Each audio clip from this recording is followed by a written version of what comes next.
Hello everyone, this is Shakti Chandra. I'm the Director of Marketing at Nexenta. We are here at the 2010 Open Source Storage Summit, and joining me is Rob Ober. Rob is a fellow at LSI and also a systems architect.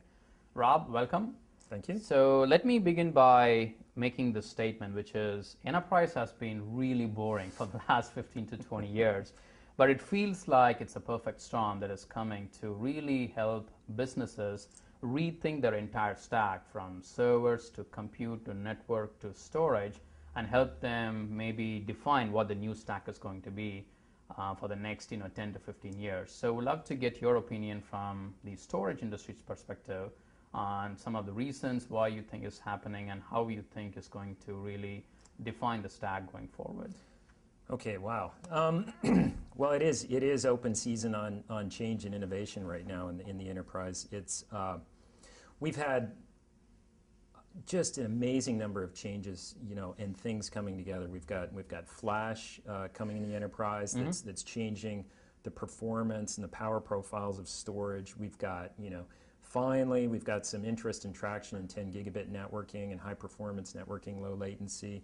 We've got virtualization in different forms, both multiple guests on servers and also dynamic containerization. And then other things that are just coming out of nowhere and completely changing the floor plan, like Hadoop and that really changed the whole picture.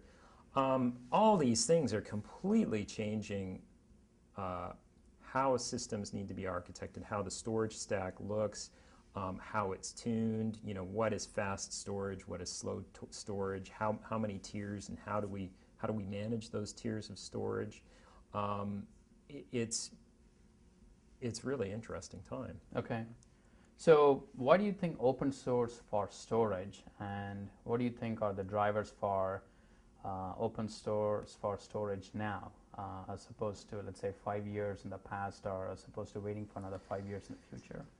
I think what we've seen is a generation has really evolved around Linux, where Linux went from very much of a fringe deployment to a place where a lot of very serious enterprises, especially Wall Street, they really focused on making Linux work, hardening it. IBM gifted a lot of stuff, and they've had a great experience with that.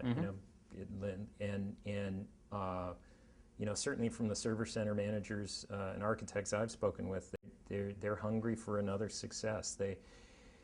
And a lot of that success isn't so much about saving money. It's about having ownership of their own, their own future, and knowing that they can, if they have to, they can get in, and with the open source model, they can get in and they can change, manage, tune, update if they need to, and that's a big freedom point for them. Okay, great.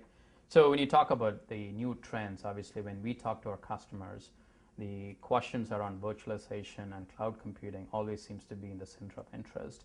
Particularly as it relates to storage, customers are demanding the agility to move storage from one system to another, be it snapshotting or cloning, ability to bring, let's say, thousands of virtual desktops within minutes, not within hours. So can you maybe elaborate on what you're seeing from LSI's perspective on some of the controls and some of the agility that open source storage can bring to the market? Yeah, it's interesting you talk about agility. A few years ago, even a couple of years ago, you didn't hear agility, now you hear about agility, and you hear dynamic data center. You hear a lot of these terms. So it's really about containerizing and virtualizing, and having the ability to either clone or move virtual machines from one piece of hardware to another. And of course, that's a great thing for utilization of the resources in the server center. The problem is how does the storage follow that image? Right? Do you actually copy the whole image? That's a pretty brute force approach.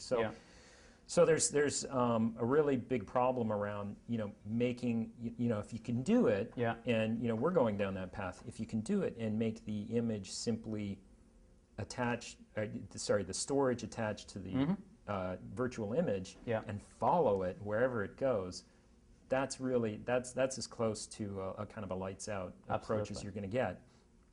And I think that's the big challenge. We've got I'd love to talk about it, but we've got a lot of things we're working on right now. I'm kind of not in a position to talk about it, but I think it's a hugely important area, and I think that dynamism, that agility, is one of the most important next phases in the large server center. Great. Thanks, Rob. And as Rob said, there is a lot of innovation that's coming out in this particular spectrum in this market. So stay tuned, and we'll see you in the next edition of our video conversation. Thank you, Rob. Thank you.